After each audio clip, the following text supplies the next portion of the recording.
Welcome everyone, Christine here with a discussion about the endgame in Total War Warhammer 3 Immortal Empires and the problems that do exist with it.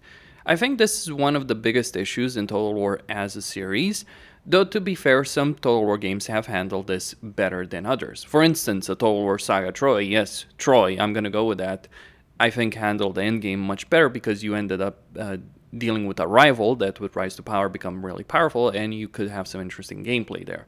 But even then, not necessarily quite as much. Some people really liked Warhammer 2, but I don't think the endgame of Warhammer 2 was that great. Even with dealing with something like the Order type, because it just means dealing with a massive armies, and constantly fighting hordes and hordes of troops is not necessarily great gameplay. At least if there's no real challenge to it, or if there is a challenge, you know that even if you screw up and lose, you're not really losing anything. That's kind of one of the problems that does exist in Total War.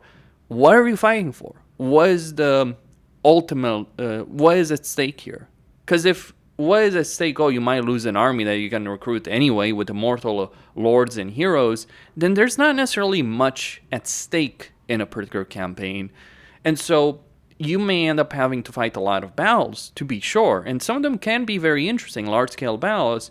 But the problem that you know there's another horde of enemy units that's probably just as challenging as the one you just dealt with. That was certainly something that happened in Warhammer 2, less in Warhammer 3. And that's because of the AI cheats, in particular the AI cheats and experience, because they would get very high-ranking units in those campaigns. Like, you would have AI factions getting silver ranked units within a couple of turns, or if not outright recruiting them with silver ranked. But that wasn't necessarily great gameplay. But in Warhammer 3, the situation is that while the AI factions don't cheat as much, it's not really great gameplay that you're dealing with in the end game. In fact, I would dare say that in virtually every Total War game, the most important and interesting portions of the campaign are in the early game.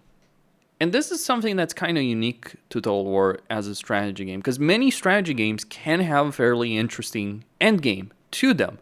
So, for instance, I think of like Ultimate General Civil War, or recently released early access in a horrible state and unfinished, but still American Revolution, where yes, you do have some very difficult fights in the early game, but you're also building up towards the end game. Like, I always think back to specifically what it took in Civil War in particular, the mammoth undertaking that was to win a campaign there, specifically as the Confederates in that particular campaign. And I mentioned the Confederates, the Union the Union was kind of more similar to a Total War. Like, you have a very difficult early game, but like you steamroll everything in the end game. Whereas the Confederates, and I mentioned that campaign because you would start off weak, but or rather your opponent started off weak. Both of you started off weak, but you had to continuously build up throughout the entire campaign. You had to fight battles properly. You had to consider the fact that as you're playing through the campaign, the opponent you're dealing with becomes stronger and stronger and stronger, and yet you still want to defeat them and win the campaign. Though, to be sure, that was not a sandbox campaign map or anything like that.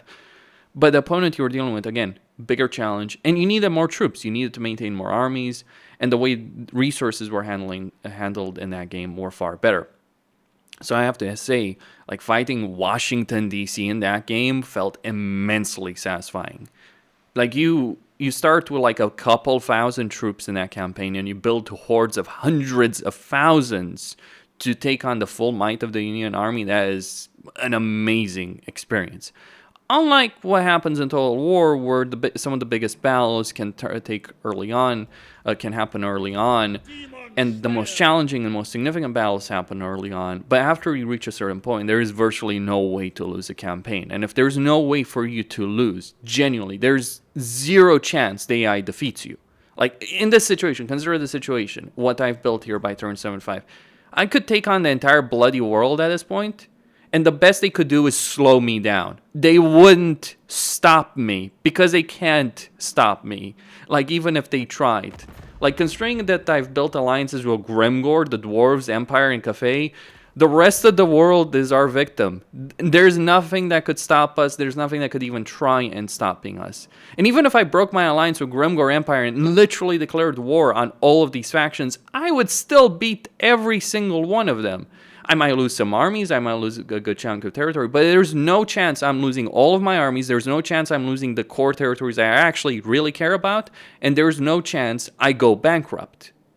Those are some of the issues. There's zero chance of you going bankrupt. In fact, fighting all of those battles might make me rich beyond my wildest dreams. Like right now, I'm generating 90,000 income. The reason I have so little money is structures, as Kislev costs a significant amount. And the situation with the endgame is certainly worse for the weaker races than it is for stronger ones. But with the stronger ones, the only difference is you just end up having 1 million gold. And it's like you just get to a point where you don't even give a shit to spend it, because the only thing you could spend it on are not even structures, but the only thing you could spend it on are not structures, but rather spending it on having more armies when you already have a huge amount of money. Like any faction that gets past turn 40 and has established a good situation for themselves, even something as pathetic as Nurgle or the Demon Prince, while they may not necessarily have as many armies as what I've achieved here, they will still have a lot of armies. They'll have more gold to spend on, and the only thing they have gold to spend on is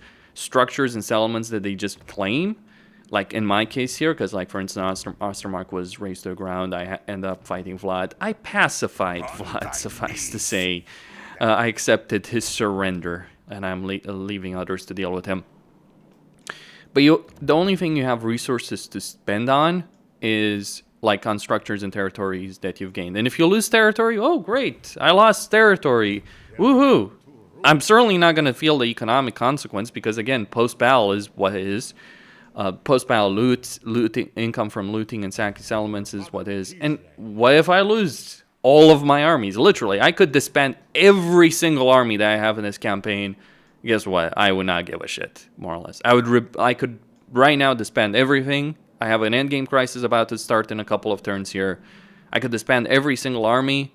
And you know what? While I would certainly lose maybe even half my territory, I would just build it back up. It would not feel satisfying. It would not feel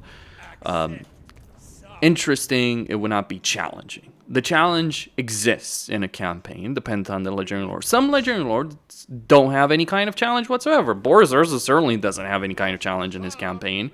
And I'm not talking here about the campaign plan where you abandon his starting situation. I did not abandon his starting province over here in this campaign. I marched directly on Archeon and wiped the hell with him. And in fact, I built a second army that marched all the way to beat Village. They did take some losses, but let's just say Akshina and Sargard are mean bastards when it comes to a fight, especially when you have the incredible replenishment of Patriarchs. Hey, never let it be said that the Kislev campaign can't work. It's just a kind of awful experience because of the weak economies. They're heavily reliant on fighting a lot of battles against a lot of opponents. And you're going to spend a lot of money on structures. Yay, that is absolutely a really fun experience to engage with over there. So there's nothing at stake. And I think that is one of the bigger problems that we have in the endgame. Like, no endgame crisis, no endgame army, nothing can put up a challenge, and nothing will really force you as a player. If you've done well in the early game, nothing will force you as the player to do well in the late game. And it ends up being boring. It ends up being extremely boring because you click this enter button and you have nothing really to do except like, oh, recruit more armies, build more structures, recruit more heroes, recruit more lords. But there's no stake in it. There's no reason I care. I could play this campaign at this point with a single army, I'd still win it. In fact, this campaign is already won. The only thing I need to do right now is just wait for an in-game crisis to spawn. I can achieve the long campaign victory condition just by wiping out the Demon Prince, who, for whatever interesting reason, Daniel really went on a rampage here, because like by the time I ended up in a war with him, he had marched on Sigfold and punished him into the ground. Eventually got to peace, but like literally Daniel was like on a rampage, unstoppable. I've defeated him. He couldn't stand up to my multiple armies. His army's pretty crap. I managed to annihilate him, but you just end up in this situation where again, there's nothing at stake. And also the battles themselves are not that great because at this point, very few armies can stand up to anything that I throw against them. To be sure, there are some challengers over here that can put up a fight. But to be blunt, the only thing that has actually stopped me or slowed me down is literally getting a Skaven Plague on an army like this and suffering some level of attrition, and that's allowed Queek to survive my wrath, so to speak.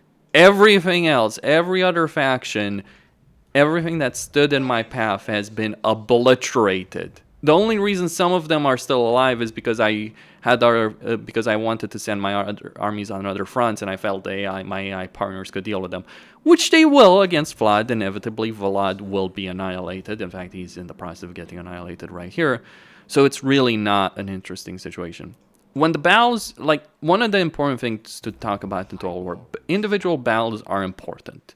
The gameplay of individual battles is important to feel great. But what's also important in those battles is that the context around those battles. Is that if a battle is fought for the very survival of your faction and being able to continue playing the campaign, that feels meaningful. If the battle is fought for you to take another piece of land that you're just going to spend a lot of money in and is not really meaningful towards your campaign success, then there's a little worth to it. That's where I stand on it. Don't get me wrong, there's still fun to be had in that, but again, it's not consequential. And the Chaos Dwarf Endgame Crisis that's going to spawn. Here's the reason why Endgame Crises don't work, even if you set them up early on. You know what's going to happen. You know it's going to happen in a very specific way. You can opt for something like the Ultimate Endgame Crisis, but even that's not necessarily going to be that much of a challenge when we're talking about the campaign. Yes, the AI getting, like, unless you set it very early in the campaign, even so, there are ways of surviving that. That can be interesting, but I find it a slog and a grind, and just, you end up in the situation where you end up having to fight a lot of battles manually. Something that contributes greatly to this situation is the fact you have to fight a lot of meaningless battles in a campaign, because very few battles that you'll fight in a campaign will be field battles. Like, I might actually have an interesting battle here over here with Queek. Except, despite the fact my army is half strength, he's literally got clan rats and Skaven slaves and a couple of gut runners. Likely because I've already wiped out his main army over here. But this is turn 75, and this is the best Queek can throw against me, even though he's literally been left to his own devices for a very long time. I mean, don't get me wrong, some AI factions can actually recruit a lot of armies, but one of the things the AI is really bad at is, like, sustainability of its armies. Like, the AI can handle a small bit of territory, couple of armies well, but if it's trying to handle a lot of territory in a long campaign, especially territory close to each other, it will not. It will lose a lot of units, it will lose a lot of armies. One thing that contributes greatly to this is the auto-resolve situation that even the AI experiences when it attacks any kind of settlement. That the AI suicides itself against many siege wall settlements and loses entire hordes of troops, experienced troops against them. That is something tied to AI behavior. Minor settlements, however, with cheap-ass garrisons getting a significant auto-resolve benefit, is something that is making the situation worse. Because you can't even enjoy the idea of a steamroll. No, that will not work. The reason that won't work is because you will take a lot of damage in these auto-resolve battles, even with armies that have high levels of armor. Like, an army like this has an incredible auto-resolve result. Like, to the point even endgame armies can't stand up to it, or might not be able to stand up to it on an individual basis. But a minor settlement, or a settlement tier 2, tier 3, or any kind of settlement with no proper army, just a garrison, and we're talking minor, not major, will inflict severe damage on your armies and auto-resolve. So you end up either auto-resolving, taking significant amount of damage and having to waste time recovering from that, or you end up fighting a lot of these minor pointless battles that don't feel engaging, don't feel fun, don't feel interesting. And that's kind of the point, really. That's the problem. The endgame just doesn't feel exciting. For all the crazy magic, units, monsters, heroes, lords, for all the fact that I could, I could throw a dozen stack of troops at a particular point on the campaign map, it is not exciting to deal with it because there's no stakes, it's going to be frustrating, you're going to spend minutes of your life going for loading screen after loading screen after loading screen. It's just not going to be all that interesting. To be fair, repetitiveness, grind, is something a lot of games struggle with, but great. I think like the problem with the end game is not something like, oh, how powerful are factions, what the AI decisions. I think it's a combination of factors, including fundamental game design decisions that Creative Assembly has in their games that should be improved on, like the complexity of the economy. One of the things I like about the Chaos Dwarves is, yes, the end game, like some factions are better to play than others. Like Chaos Dwarves are significantly more fun to play, but just because you have stuff to do in the campaign map that does involve some degree of choice and consequence. And building a massive empire as the Chaos Dwarves is like, oh, you just get more gold. No, you have to manage labelers, you have to manage materials, you have to manage armaments and all that. But even with the race like the Chaos Dwarves, which is far more interesting, it still ends up being a grindy mess. That's something I think Creative Assembly should reduce. Different map design, of course, would help. Spraying settlements out more like something like Old World mod has done. And really the map, like, I've enjoyed playing longer campaigns in Old World than I have any campaign in Immortal Empires, just because of the map design. Fundamental and different ways of designing campaigns and factions, better balancing of that situation, and just a complete overhaul of systems to be conducive towards longer campaigns. That's what I think Creative Assembly should do. Will they do it for Warhammer 3? Unlikely, very unlikely. They might do it. They might manage it for perhaps a couple of races, but then you still have all the other races, which you will have to fight against. Because it doesn't matter if your race is good if the races you're fighting against don't have the systems for it, because then the AI can't handle it. That's where I stand on this. Christine signing out. Don't forget to subscribe, like, and enable notifications, and stay tuned for more.